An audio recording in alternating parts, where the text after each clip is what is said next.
Hello and welcome to the National Leadership Briefing. My name is Doug Sharp and I will be your host for today. It is Friday, April the 4th, 2025. And of course, we are right in the middle of a federal election here in Canada. So you got to know that's going to be a part of the briefing today. So let's review what it is that we're going to cover here today on the briefing. When you arrive right on time on the National Leadership Briefing, for those of you that are here, you'll always get the agenda. You get to hear what we're going to be talking about. But if you jump on like, I don't know, 5 minutes late, 6 minutes late, then you'll kind of be just flying through the briefing, not really know what's happening. But here it is right here, the agenda for today. Let me review it with you. First of all, we are going to, of course, know and understand better and learn and drill and train the foundation with which we stand on as we enter an election. We are going to review the 4 pillars briefly with a quick video, and I'm going to make sure that there are resources in the post-briefing notes for you so you understand that our goal here is to come together once a month for 1 hour, rally around the things that we believe in, forge relationships with each other, grow our influence, and then advance those Christian principles into the conversations that take place in society, culture, politics, and government. And of course, at election time, we're talking politics. So that is what we're going to talk about today. First, the 4 pillars. I'm also going to draw your attention to where you can find NLB essential training videos on our website. And then we're going to move into answering a question that you've asked of us. We have an answer period segment that we're going to be doing right off the get-go, and that is, you guys have been asking about Grant Abraham and the United Party of Canada. So when you ask a question, we want to answer it. Today, we have got Grant Abraham is going to spend some time with us and introduce himself to you, and perhaps some of the questions you've been asking yourself about him will be answered by him, and we'll provide that for you today. The next thing we're going to do is we're going to take a look at the lens through which we view elections. Of course, I'm referring to our Christian worldview lens. Everything that happens to us in our lives as people of faith, as Christians, is seen through the lens of our worldview. And we have an author and a trainer and a teacher and a Christian coach and someone who is very high functioning, has written a book I want to share with you today. You're going to be excited to meet her. Definitely want to share that with you. And then finally, I'm going to be bringing a video to your attention that we shared on a group call, Faytene. Of course, you know, Stockwell Day, you know, and myself, we were on calls with church leaders across the nation just this past few weeks, dealing with issues related to the election. I'm going to share a video and talk a little bit about a strategy that Faytene has rolled out, working with another organization and working with other leaders across the country. And you'll be excited to hear that there is a plan for us to grow our influence on the outcome of the election in very specific places across the nation. So, and then finally on the home stretch today, what I'm going to do is I'm going to be sharing with you a basket full of goodies. I mean, we're going to roll out the list of the resources that we're going to be sharing in the post-briefing notes today. Of course, you know, if you're on the briefing, you get all the post-briefing notes resources after the briefing. That is, unless you're watching it on social media after the fact. If you're listening to me and I'm just on Facebook or on a YouTube channel or something and somebody shared this video with you, you still have to go to the National Leadership Briefing website at nlbcanada.ca. That's nlbcanada.ca. And if you want the post notes and all the resources that I'm going to share with you at the end of the briefing today, in an email that follows up after the briefing, you need to register for future briefings. You need to put your email address in and on our website, and I'll make sure that we share that link as well. All right, so that's an exciting day. We got lots to cover. Thanks so much for joining us. We got 1 hour, and we'll get started right after this quick video. Bye for now.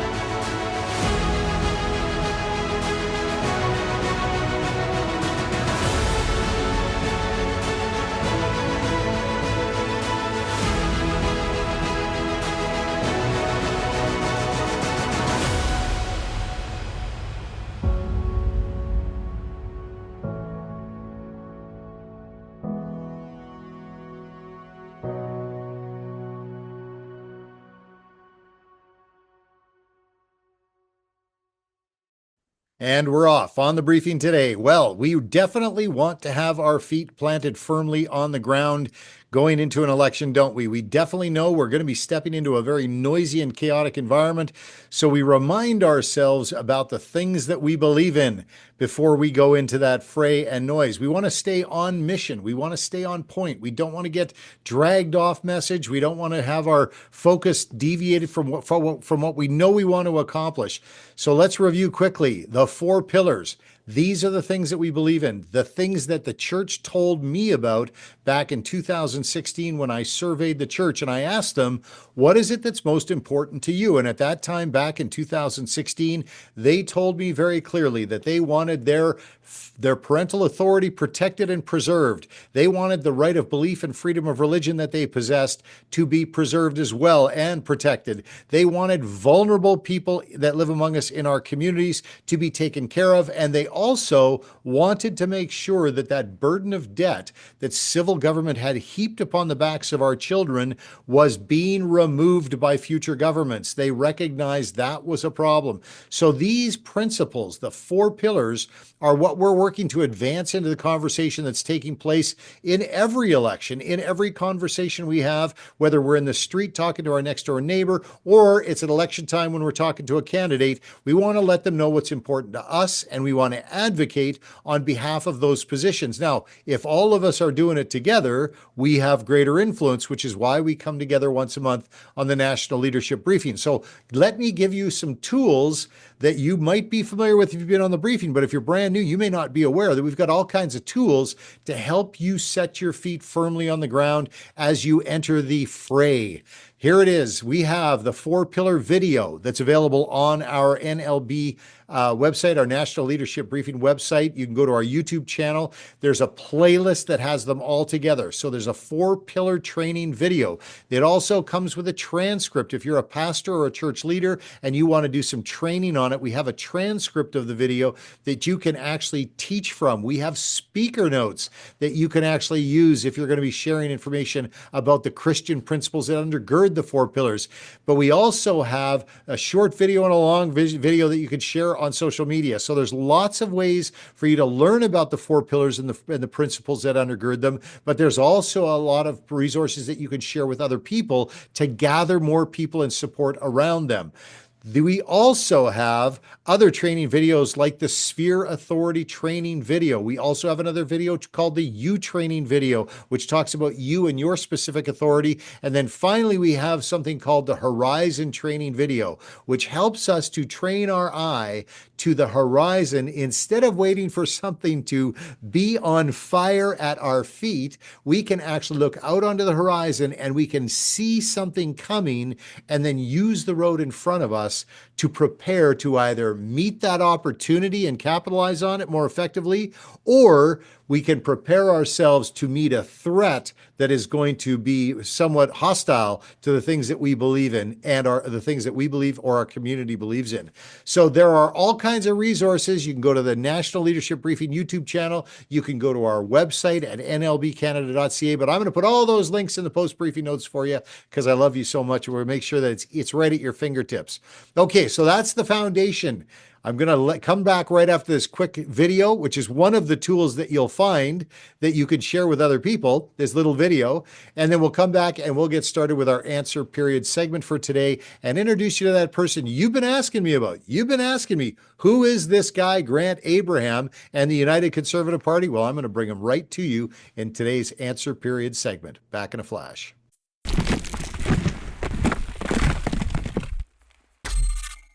These are the things that we believe in. First, that parents have the right to raise their children the way they want. Second, that those we elect to serve us in civil government must respect and defend our right of belief and freedom of religion.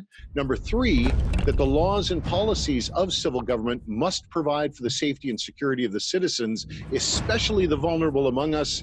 And number 4, that it is inappropriate to heap debt upon the backs of our children and future generations. They came from you. They're your pillars. They're the things that you believe.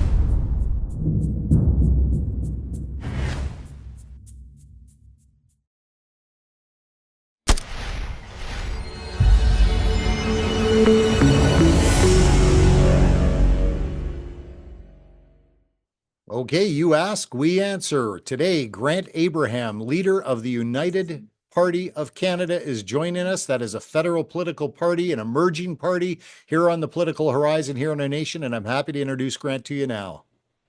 Well, Grant, thank you so much for taking the time to be here today. Wow, I'm excited to have you here. How have you been, brother? Doing well in a real time of churn in the country. Glad you're here. Perfect timing. And you know what? There's quite a few people I think that we serve here on the National Leadership Briefing that when I introduced you as the leader of the United Party of Canada, they might have gone, "Whoa, man, I don't know anything about this fellow or the party." So can we start there, Grant? You and I know each other, but why don't we share a little bit? Have you share a little bit about your road to this moment in time here, where you are the leader of a major political party here in our nation? Yeah, absolutely. For me, this journey started, the only explanation for it is a real sense of direction from God to engage in the political discussion leading up to the Conservative Party leadership race in 2022. And that's how I entered. I mean, who am I? I'm a Western Canadian. I'm born in Alberta, raised in British Columbia, and had essentially no interest in politics up until I started to see the country seriously going off the rails in 2015. I'm a lawyer by profession, so I was watching some of the let's say the glacial erosions of our freedoms happen in some of the legislation that people may not even notice unless they understand or were watching the shifting and the burdens of proof and some of the criminal stuff. And then when Justin Trudeau came out and said about Canada being the first post-nation state, that really kicked it off for me because that meant that we were going in a very, very different directions than the social contract that we were born into and we believed that existed in Canada. So that conservative leadership race really changed my life and my family because it brought us into this space. I'm a happily married man of 30 years and have four sons, the last of which is on his way to adulthood, and the rest of them are all doing their thing all over the world. So it's a season now to engage this space. And the bottom line is Canada is at peril. We are at peril, our way of life, our culture, our values, traditions. And Canada, and particularly the church in Canada, Christians in Canada, need to take a really good look at how that happened and what is really being said to us within the Liberal government, with what we'll call it Justin Trudeau, and now Mark Carney, who is a much more ominous threat than Justin Trudeau ever was. So this, I think, is our conversation, and I'm ultimately here for the Canadian people to bring truth and to confront what is really going on behind the scenes in terms of the betrayal of our nation. And I think that particularly Christians in Canada and people, the church in Canada has to look and say that we have had a relationship for 30, 40 years with kind of, conservatism, if you will. And yet the Conservative Party has left the value system that kind of bonded us to the Conservative Party. And that's what I found when I entered into the Conservative leadership race. That's another entire conversation, and people can look up. We don't need to talk about that. There's more pressing things. Right. But I mean, when Canadians actually look at this, and particularly people that are interested in God and government and how our nation works, and having let's say, a righteous standard in our nation. And when I use the word righteous, I mean making the crooked straight. Right. And Canadians want that.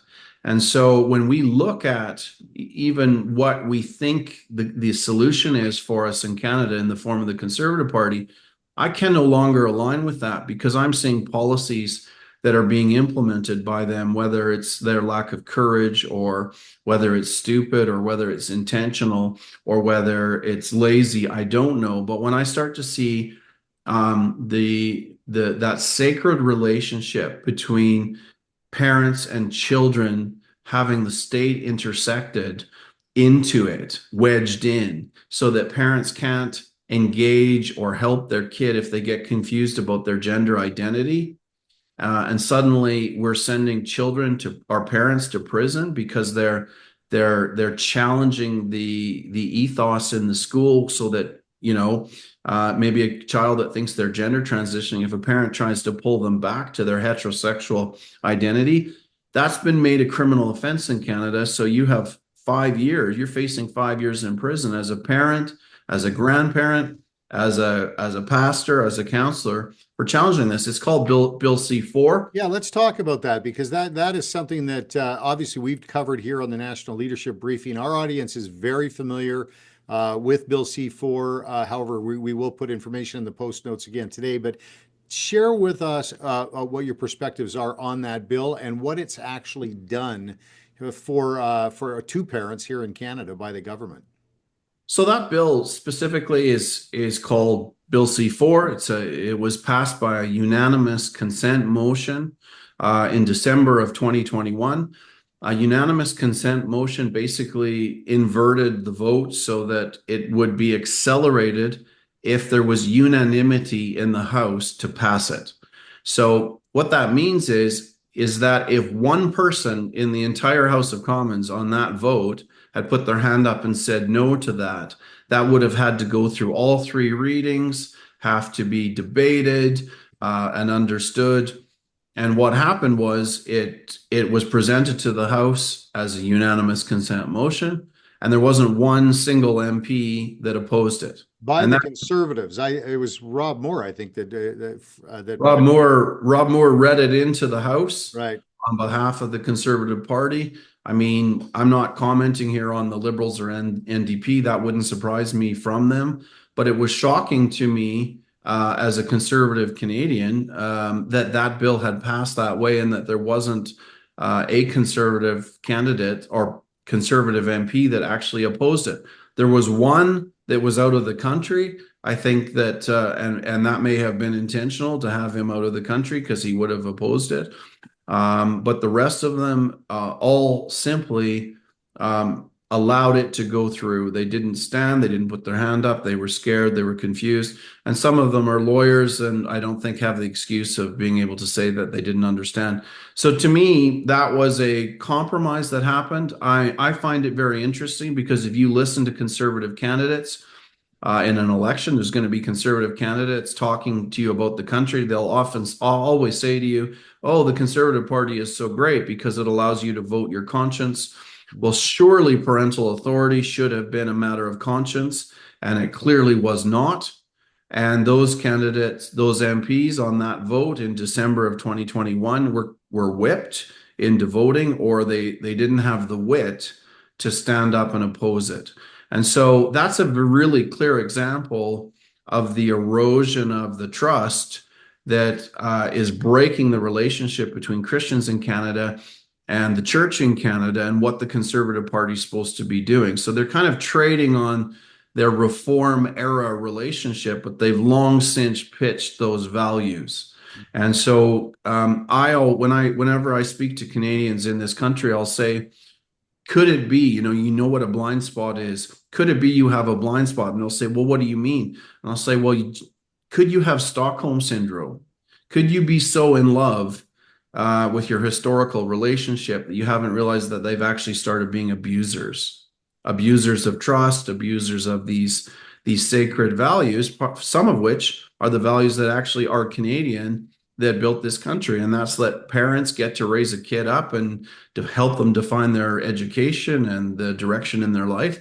But now we've got a criminal law that stops us from doing that. Right. And then leads to our children making decisions that actually causes them to potentially remove their genitalia and is irreversible. Right. We don't let our kids fight. We don't let in the military. We don't let them. We don't let them, it's illegal to drink. We don't let them drive before they're 17 because they can't make those decisions at that age. And so why would we ever pass a law to allow kids to mutilate their genitalia because of some ideology that has kind of swept our country? And the Conservatives did that. And we have to look at that in this country and wonder what we're really doing. So that's a big issue. Yeah, absolutely. And what I'm going to do, if I could just interject here, I want to make sure that people, if you're not someone on the briefing here today who saw our coverage of the C4 passing the unanimous consent motion. We did two separate video briefings on that.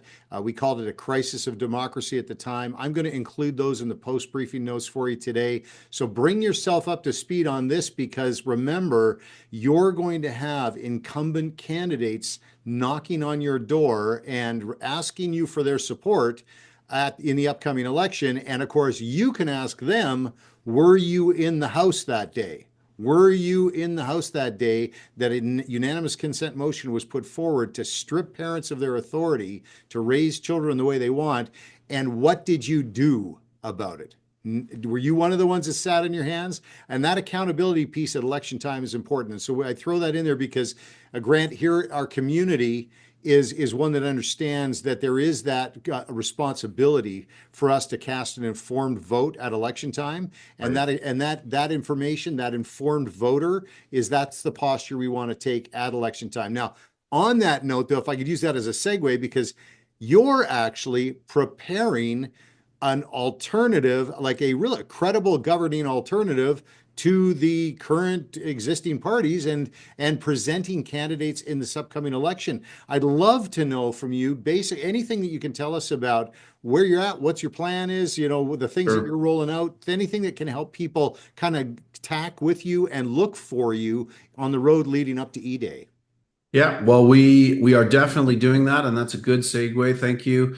The party that we've designed and built is called the United Party of Canada. Its home base is Alberta right now, although this last 2 years I've been across the country talking about some of these issues that we're talking about here today, and why we actually need another conservative response in Canada that is actually dealing with the issues and talking about those difficult issues. It's very much a bottom-up conservative party that has social conservative values. The intention is to shrink the federal government and see authority pushed back to the provinces and ultimately back down to the people.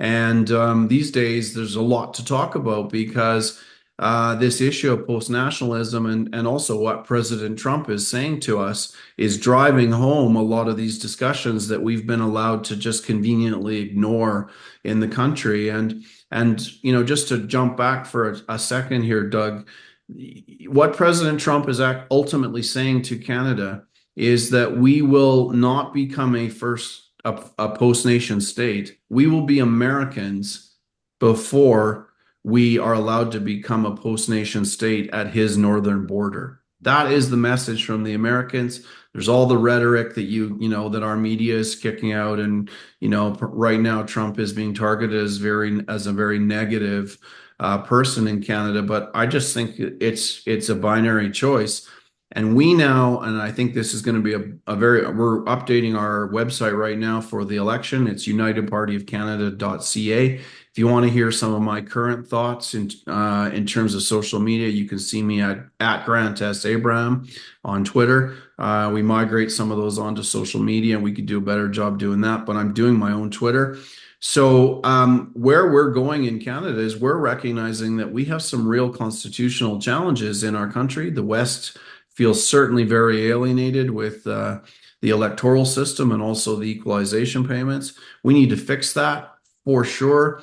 And right now in the West, particularly with Pierre Poilievre coming out and saying, you know what, he's basically saying to Canadians, we're losing our foothold. They have lost their majority position in Ontario. They're amping up their agenda to not take a beating in Ontario. And what they're doing is basically saying, we're going to continue with the status quo. The equalization payments are staying. That means Western Canada, and particularly Alberta, is going to pay for these policies. And the West has just about had enough. And this is a conversation about conservatism in the West, because about 10, 12 days ago now, Daniel Smith came on, did a news briefing and said, look, we're going to support Justin Trudeau with the tariffs. We're going to move collectively together to align with provincial trade. And we're going to really recognize that we need to do a lot more investment in our military in Canada, because we need to be protected. And that was a real surprise to Albertans because they're asking what, we haven't aligned with Justin Trudeau on a lot of things. Now we're being encouraged to, we're being told to and create a military framework. Why would a premier tell us that? Who are we being protected from? Is it the Russians or the Chinese? Obviously, that wasn't an issue for the last 20 years, but now is it the Americans? And then the next day came on and said, well, look, Alberta's not really interested in being the 51st state or having this independence conversation. And people are going, what is going on? And so there's a disruption in normal in Western Canada. And when you start to add in this, why aren't the Conservatives talking about post-nationalism? Why aren't they talking about foreign interference? These things that touch upon the very existence and soul of our nation.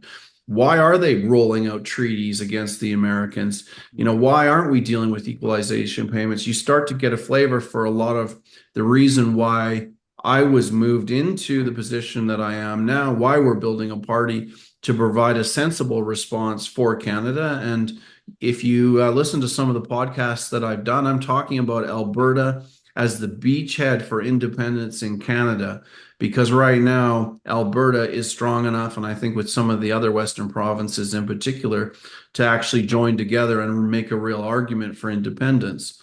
And Canadians have to realize that we have, and this is, maybe we don't have time for this full conversation, Doug, but if you look at some of our constitutional history, you will see a piece of legislation in 1931 that actually had the British government giving sovereignty to the provinces in Canada.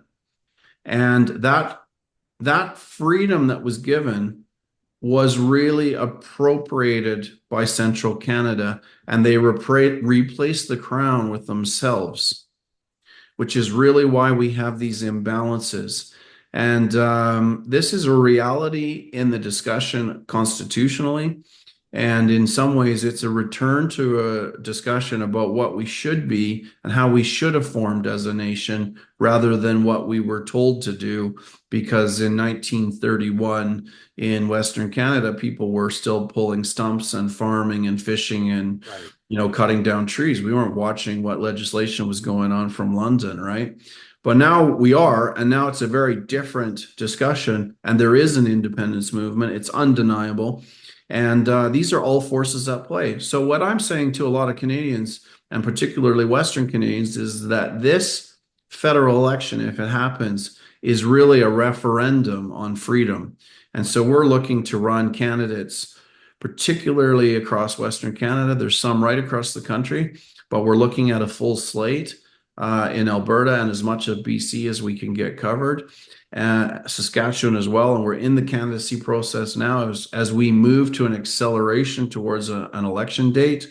If it's called, we're really got a team that's fast tracking the candidacy process, and we can move through that quite quickly. So if you have listeners that are listening to that and this is resonating in terms of the many things that are wrong, in addition to the the price of houses, in addition to why our food costs are so high, in addition to why we aren't releasing our energy sector.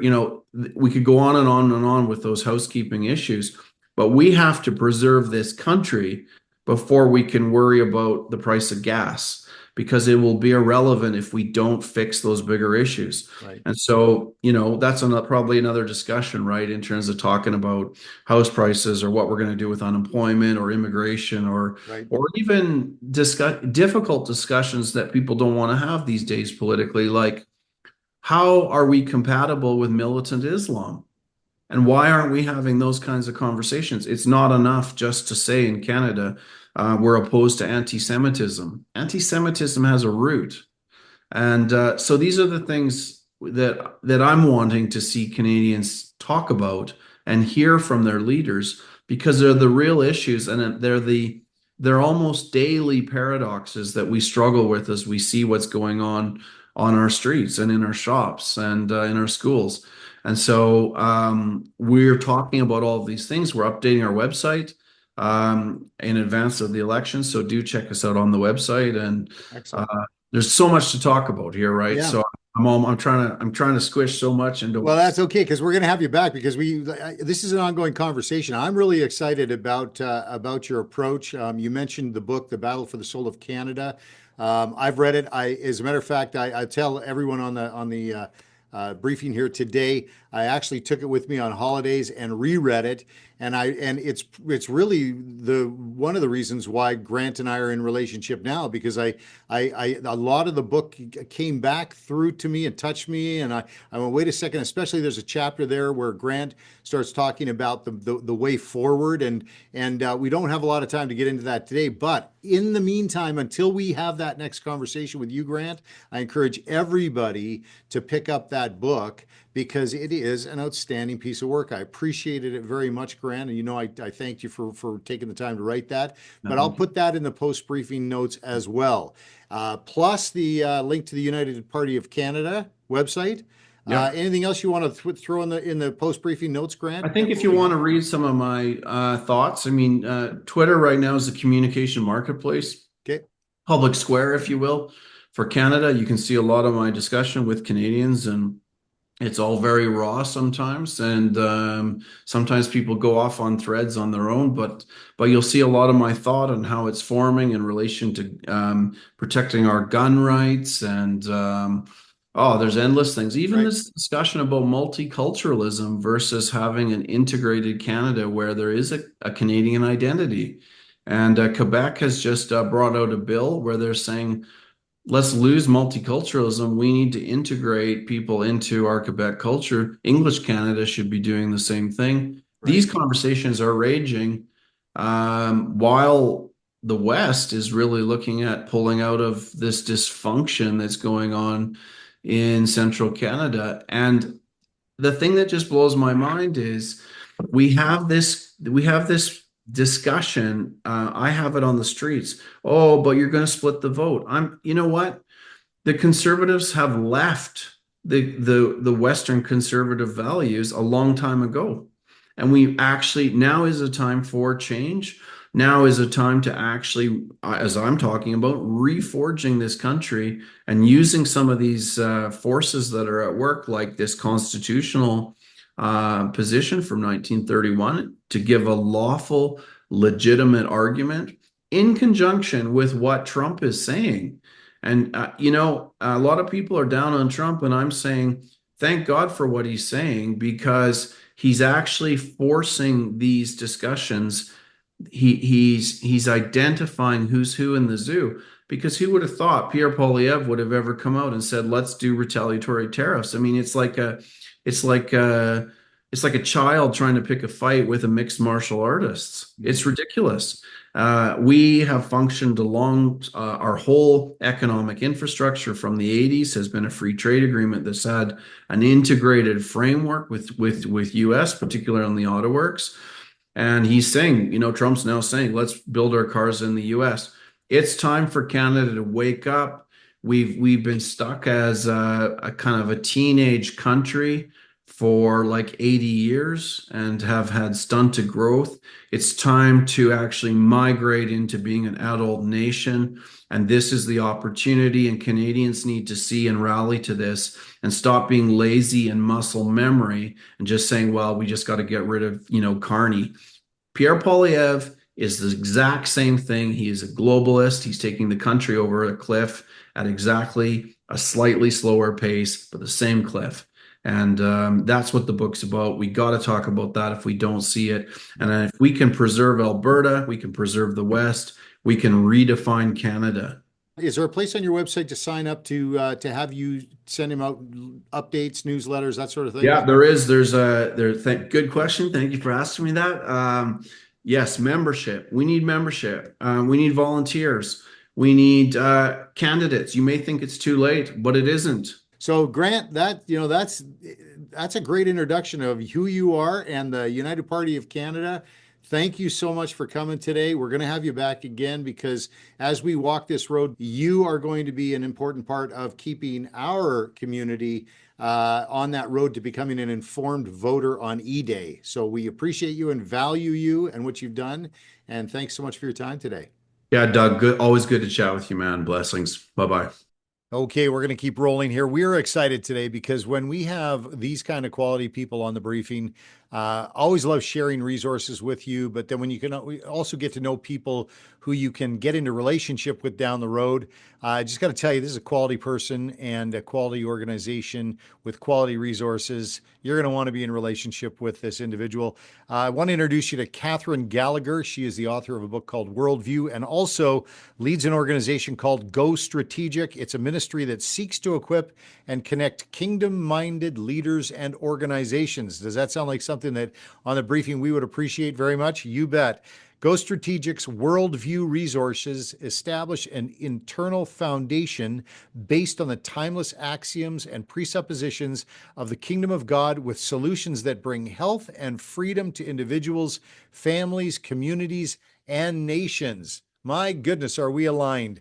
This is fantastic. Let me just introduce you now to Katherine Gallagher. Well, Katherine, thank you so much for taking the time to join us here today on the briefing. I'm excited about this. Are you excited? Very much so. Thank you so much for having me. Awesome. Well, let's start. Let's start with because you know what? I don't think that people have met you before, so I think we should start with getting to know you a little bit. Tell us a little bit about you and where you're coming from. I would love to share that with the people that are on the briefing today. Yes, thank you. Thank you so much for having me. My name is Katherine Peacock Gallagher, which means for those who are maybe familiar with the name Peacock, I am actually Dennis Peacock's daughter, and I am the CEO of the organization that he founded, GoStrategic. We were founded back in 1979. And I've been working here alongside my father for almost 25 years. Although, as I mentioned to you in an earlier note, that's only if you don't count the years of violation of child labor law, which I jokingly say, because anyone who's grown up in ministry understands that you're doing mailings and all those kinds of things, or any pastor's kids would know that too. So, but been in the ministry for a long time, working with him and other incredible people such as yourself. It's always really an honor to engage with people who are really trying to make a difference in the world, and thy kingdom come, thy will be done.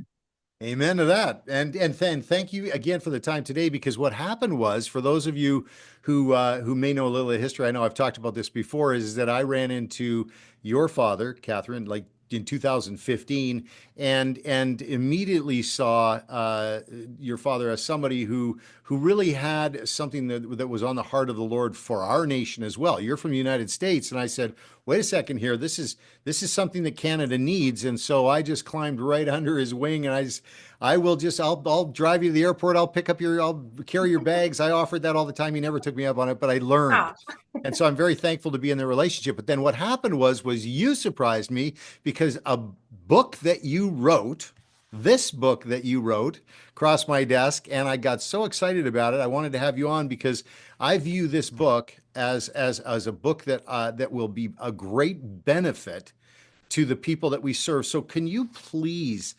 introduce this book, Worldview, to the people that we serve here on the briefing? yes, thank you so much for this opportunity. So, a little history on the book.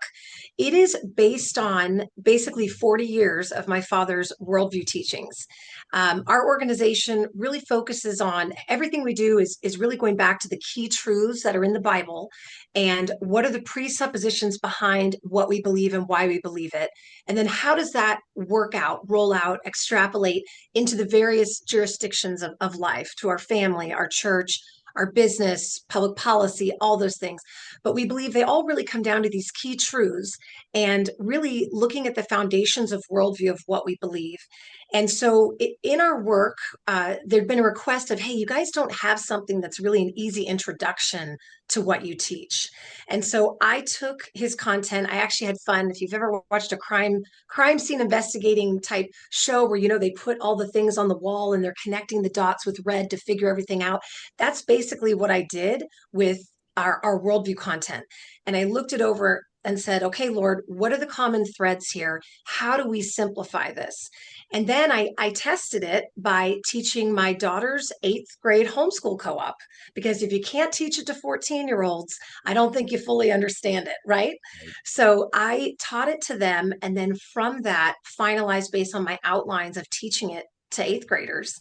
What does this actually mean in simplest terms?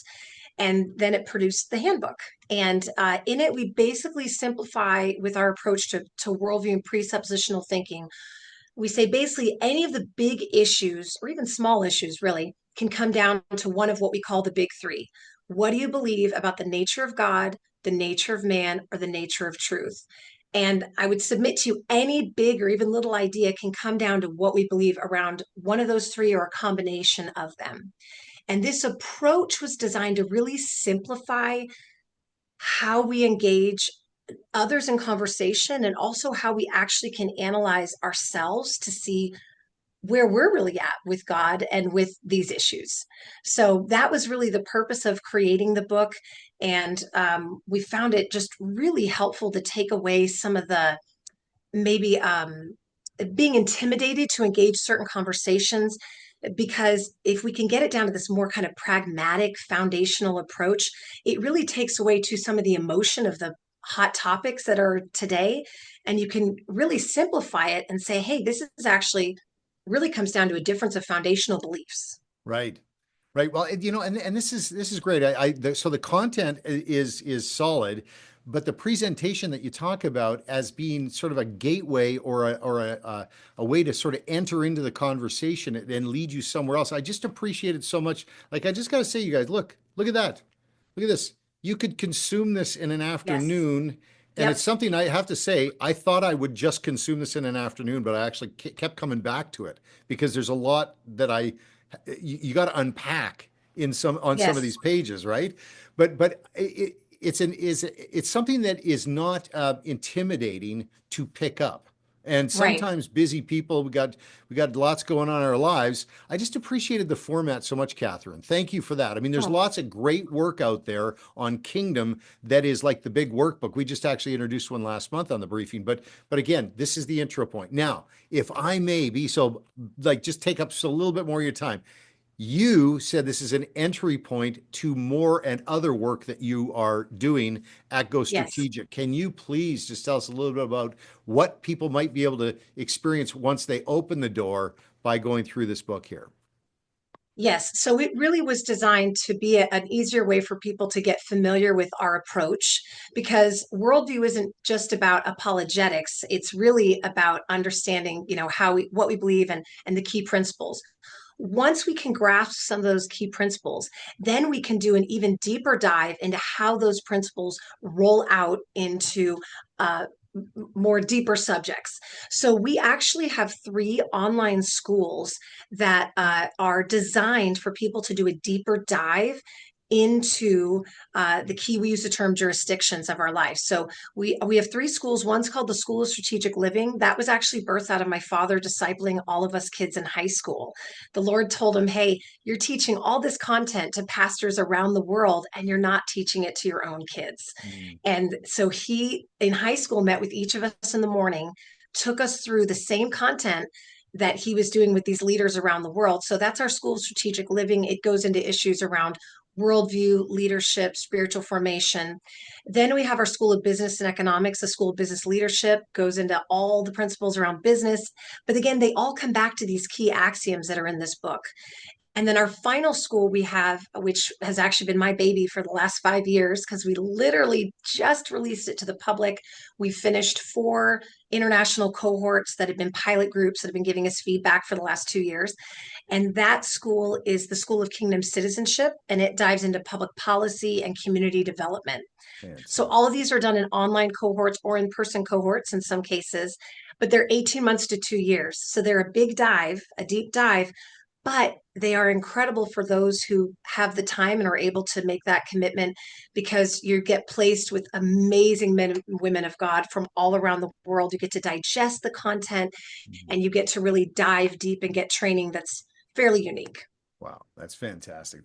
I'm so excited about sharing this. And remember, everyone on the briefing today, you will receive post notes that will have all of the information, all of the contact points, how you can secure a case of these books. I honestly, you can Yeah. put a lot of books in a case, right? So let's Yes. let's grab a bunch, share them around. I also wanted to let everyone know something that you told me, Katherine, just before we got on today, and that is that your book is also available in French. So for our Yeah. French speaking national C'est leadership. aussi en français. Yeah, excellent, excellent. So we're going to share that as well, a link as well where you can get those resources. Katherine, thank you so much for joining us here today. I sure appreciate it. I want to follow up with you and maybe do a deeper dive into some of those, some of the online opportunities, the educational opportunities as well in the future. Yes, would love to do that. And thank you so much for having me. Thank you so much for what you do. It is so important to be connecting the people of God to one another, to these resources. And there's so much, as we know, that God is doing, and we want to be a part of it. So I'm just grateful for an organization like yours and people like you that are fighting the good fight and being willing to continue to bring thy kingdom come.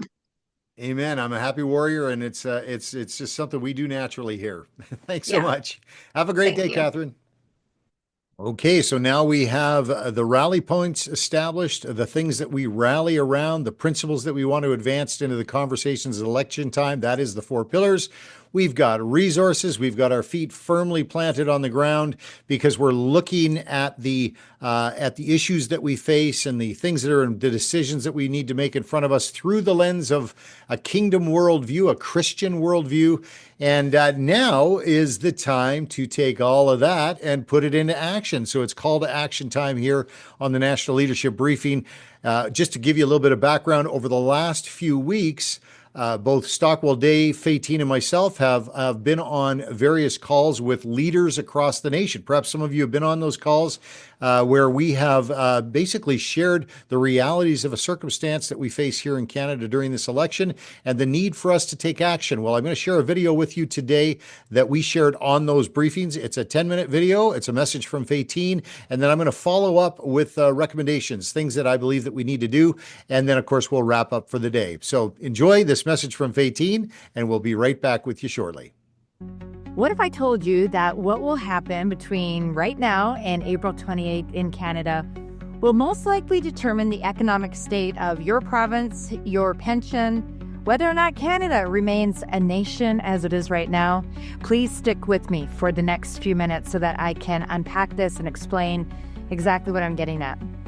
As we all know, Canada is in a federal election, and Canadians will go to the polls on April the 28th to decide who the next Prime Minister of Canada is and who our federal government will be.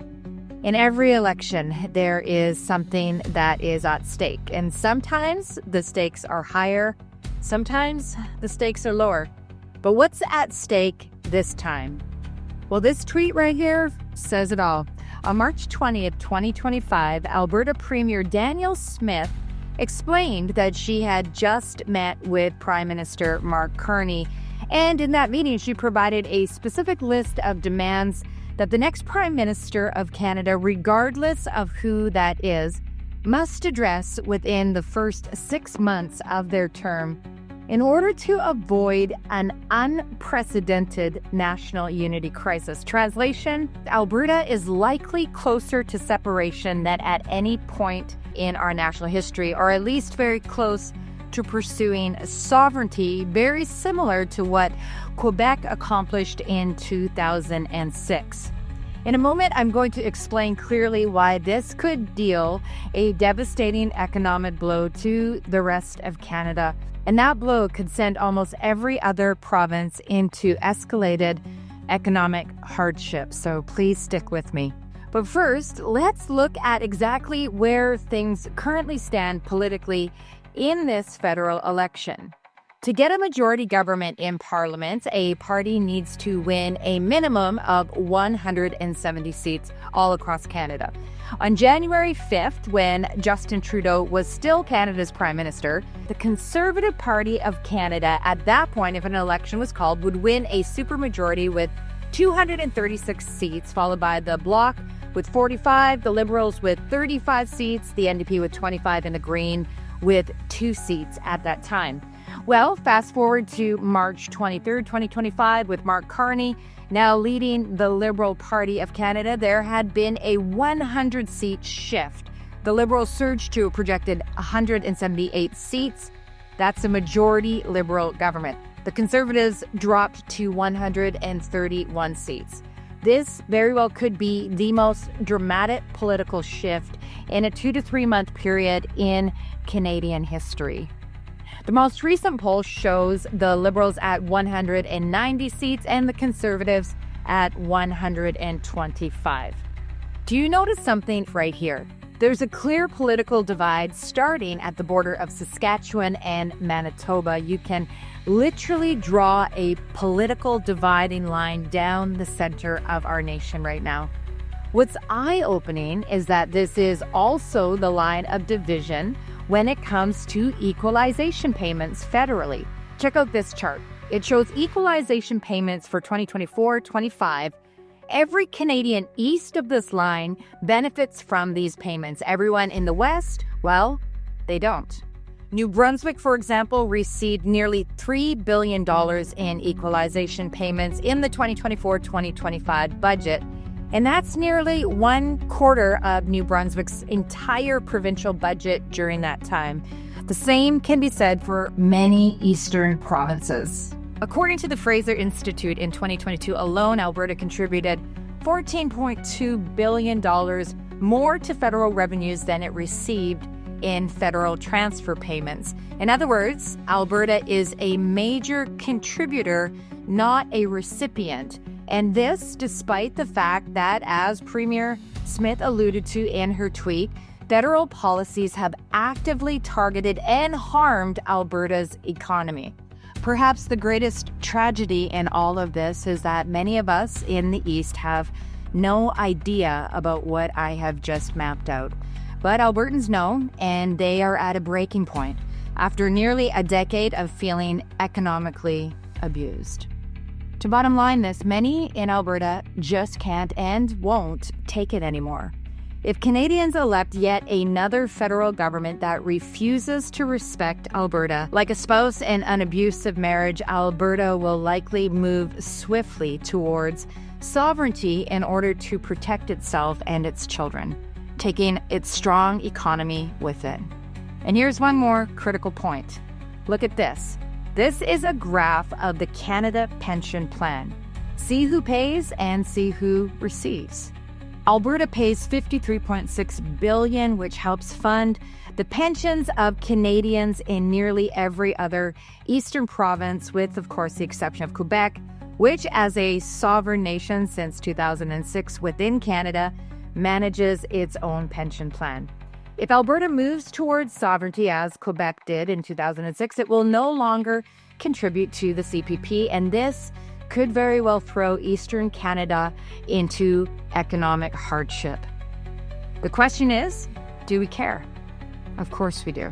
And that means that we must elect a government with a proven track record of respecting Albertans. The divide is abundantly clear, and our national unity and national economy is truly at stake. This is one of the most consequential elections in our history, and the campaign is already flying by. So here are 2 simple action steps that we all need to take right away. Number 1, share this video with your friends and with your like-minded loved ones. Ask them to watch it all the way through. Too much is at stake for the information that I shared in this video to evade the awareness of Canadians and remain hidden. Number 2, don't just vote, though of course that's important, and don't just pray, though of course that is also important. This time, we need you to volunteer. This election will come down to 35 to 50 key swing ridings, and in many of these, the winner will win and the loser will lose by fewer than 1,000 votes. A dozen volunteers in each of these ridings between now and April the 28th could make all of the difference. I know this personally. When I ran for MLA in New Brunswick just last year, I lost by only 224 votes. Premier Blaine Higgs, one of our nation's finest fiscal managers of a province, lost by 183 votes.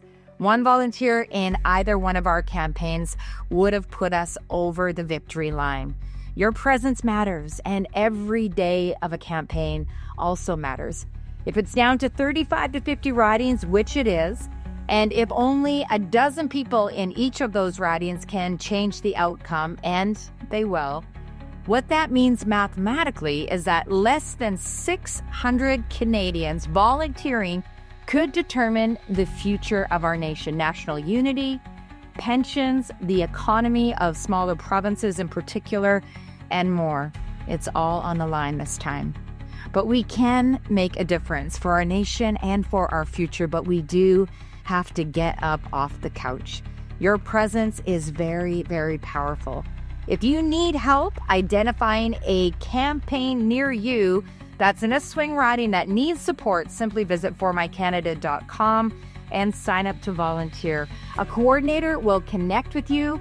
They will help you to get plugged into a campaign that reflects our faith, family, life, and national unity values, a campaign that will respect Albertans. Thank you for taking this seriously. The nation goes to those who show up in moments that matter, and this is definitely another one of those moments. So go to formycanada.com to sign up to volunteer, to donate to help us make more of these videos, or to stay connected with us. Thank you so much for watching.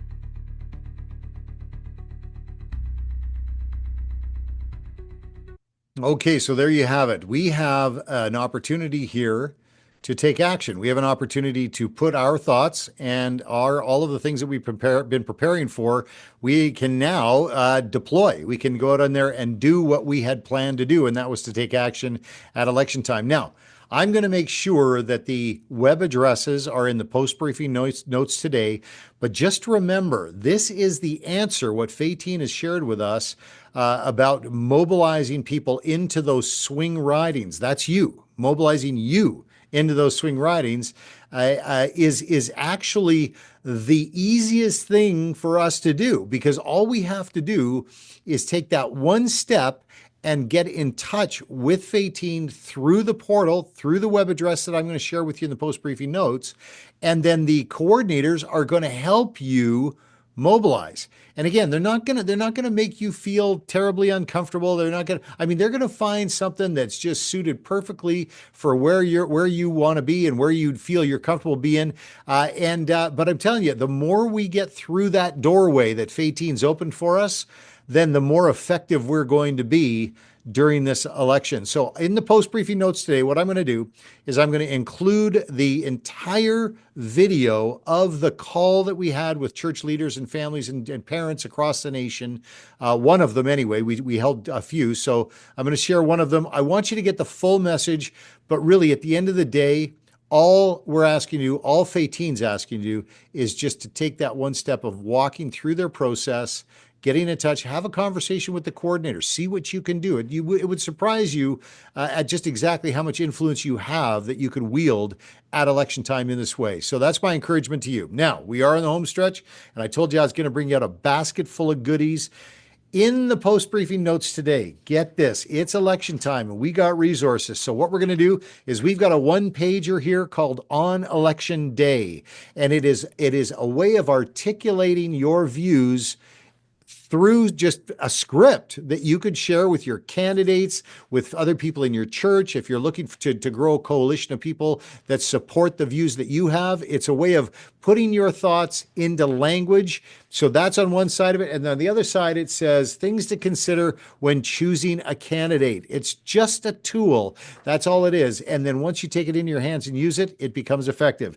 Next, for those church leaders that want to hold all candidates forums in the church, this is what we recommend that you do. You read the all candidates event circular that we have here, which means that you can legally within your church host candidates and bring them into your church and have conversations with them. However, what I'm hopeful that pastors and church leaders will do is, if you decide after you read this circular that you want to have an all candidates event, give me a call, because one of the things that I do, no charge, is I just help you set it up. I just walk through the process with you, and I make sure that you don't run afoul of any laws in the land. And also, I make sure that you have a very great event that doesn't cause a lot of strife in your church. There are no possibilities of church splits or anything like that. The way we do it is very different than the way you see forums and gatherings with candidates outside of the church. So just rest assured that that's the case. I'm also going to make sure that for some of our hot point issues that you have information about things like the medical aid in dying and euthanasia regime here in Canada. And there are 27 points that we feel are flaws in the current regime, euthanasia regime here in Canada. Things like this that you'll find available to you are great conversation starters with your candidates. If, for example, you're talking about the third pillar where you believe that the laws and policies of civil government must provide for the safety and security of the citizens, especially the vulnerable. Well, you have questions about the vulnerability of seniors and elderly people, people who are living with chronic pain, living in a world where it's just so easy to get euthanized, which is where we live today here in Canada. So good conversation starter for your candidates out there as well. All right, so there's going to be all kinds of videos and stuff that I'm going to include in there. I also have a bonus video of an interview I did with Pastor Renee McIntyre of Trumpet of Truth Ministries. Wanted to share that with you because she asked some awesome questions about things to keep in mind at election time. I want to make sure you have that available to you now. So anyway, wow, I mean, that was a big briefing today, and there's still more to do after the briefing. If you follow up and look in the post notes, I'm sure you'll be excited about the things that we share there. Thanks so much for your time today. Thank you so much for participating and engaging in the conversations that take place in our nation about the things that we believe in together. And thank you again for joining us next time and bringing a friend on the National Leadership Briefing. Until next time, though, just know that I'm going to be praying for you. I'm going to be praying for your family, and we are definitely going to be praying for this great nation of Canada. Thanks again. Bye for now.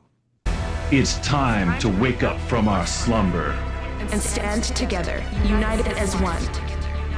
One family, one body, one church. We will not walk past the vulnerable. Say nothing, do nothing, and turn a blind eye.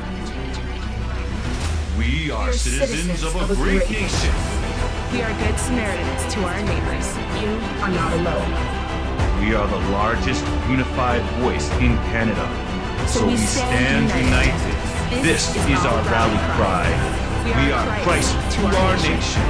This is our battle cry. He shall have dominion from sea to sea and from the river unto the ends of the earth. Righteousness will reign. Justice will prevail.